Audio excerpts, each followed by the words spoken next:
When you talk about increasing customer perceived value through communication, what's an example of that? Yeah, that's for an example. An example is, what do your salespeople talk about? And in many projects, we have found that they mostly talk about prices. That should be avoided. Their job is to talk about value.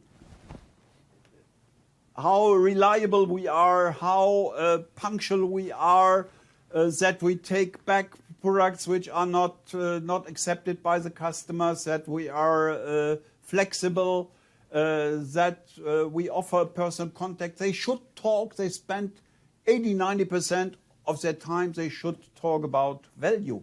And in many cases and consultants, we have recommended that price sellers are replaced by value sellers. That's not a short-term solution, but we look at the contribution margin, profit contributions, which individual salespeople deliver, and there are always huge differences.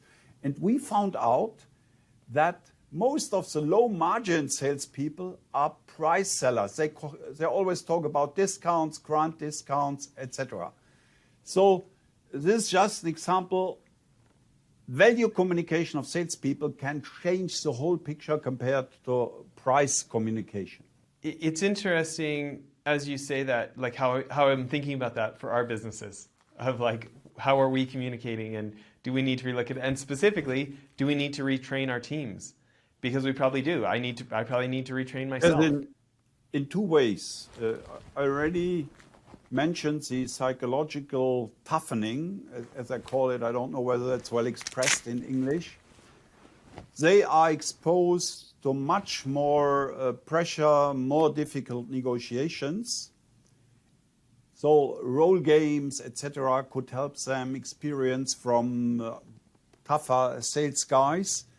And then the content related to communication, to value, and especially to hard values. If you can prove advantages under the prevailing circumstances, especially in business to business, the buyers are looking for hard value advantages. So think of an automation system of robots. If you can prove how much labor costs they will save, they are willing to accept a price increase. But you have to, ideally, to prove it. You know, another example I'd love to have you explain a bit more related to this. Can you talk about how Lexus was able to increase their prices and have their volume continue to increase at the same time? I observed the introduction of Lexus very closely because we were working at a project for General Motors where General Motors was thinking of introducing a luxury brand.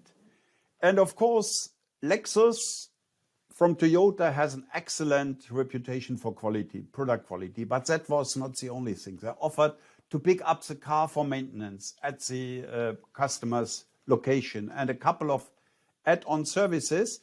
And they entered with a very low price and continued the price continuously over the years, again, in relatively small steps, not in abrupt step. And at that time, nobody at General Motors believed, that was in 1989, 1990, that you could successfully introduce a new luxury brand. Today, that's different with electric cars. I mean, Tesla is, in this regard, a sensation. We haven't seen new brands for decades, and now we see Tesla being very successful, and a couple of others, Polestar and some Chinese, will come, which also have a realistic chance to survive.